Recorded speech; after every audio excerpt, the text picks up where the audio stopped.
किसी ने बड़े कमाल की बात कही है कि शब्द और सोच दूरियां बढ़ा देते हैं। इस दुनिया में कभी हम समझ नहीं पाते और कभी हम दूसरों को समझा नहीं पाते। एक बड़ी छोटी सी कहानी है पुराने जमाने की, एक घनघोर जंगल की, जिसके अंदर इच्छा पूर्ति वृक्ष था। एक ऐसा पेड़ जिससे आप जो इच्छा करो, जो इच्छा जाहिर करो, वही आपकी इच्छा की पूर्ति कर देता था। और उस पेड़ के बारे में बहुत कम लोगों को पता था, क्योंकि उस घनघोर जंगल में कोई जाता नहीं था। एक ऐसा जंगल जहां सूर्य की किरणें भी बमुश्किल पहुंच पाती थी। एक बार एक कलाकार वहां से निकल रहा था और उसे उस पेड़ के बारे में कोई अंदाजा नहीं था। अब संयोग ये था कि वो उसी पेड़ के नीचे विश्राम करने के लिए रुका। वो अपने साथ घर से भोजन लाया था, उसने भोजन किया और उसे लगा कि थोड़ी देर विश्राम कर लेता हूं, नींद ले लेता हूं, उसके बाद चल दूंगा। और जब वो सोया तो उसकी नींद इतनी लंबी रही कि वो सीधा शाम में जगा।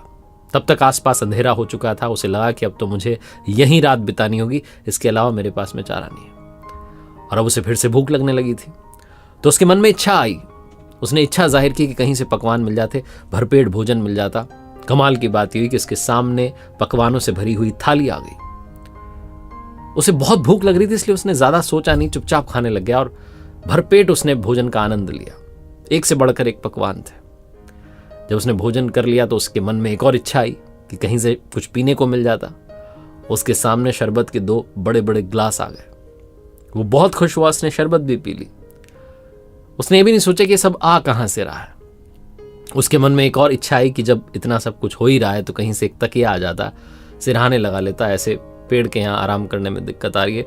उसकी आंखों के सामने कमाल ये हुआ कि एक तकिया भी आ गया। उसने तकिए को अपने सिरहाने रख लिया और सिरहाने रखने के बाद वो जब विश्राम करने लगा, लेटा वहां पर, तो बस ये सोचने लगा कि ये सब हुआ कैसे। उसके दिमाग ने अब काम करना शुरू किया कि मैंने सिर्फ सोचा और खाना आया कैसे, शरबत आई कैसे, तकिया आया कैसे, कहीं यहां पर कोई भूत तो नहीं है।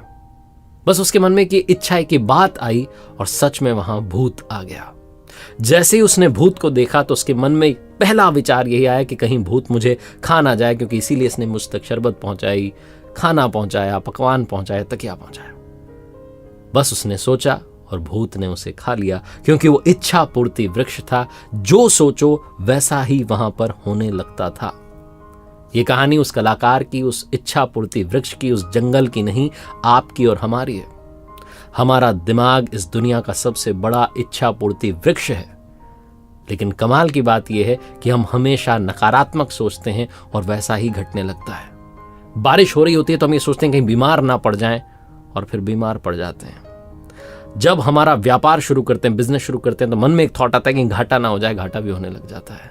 नौकरी में जाते हैं तो लगता है कहीं बॉस ना डांट दे, बॉस भी डांटने लग जाता है। हम हमेशा उल्टा ही सोच रहे होते हैं कि कहीं बच्चा ना गिर जाए, बच्चा गिर जाता है, उसे चोट लग जाती है।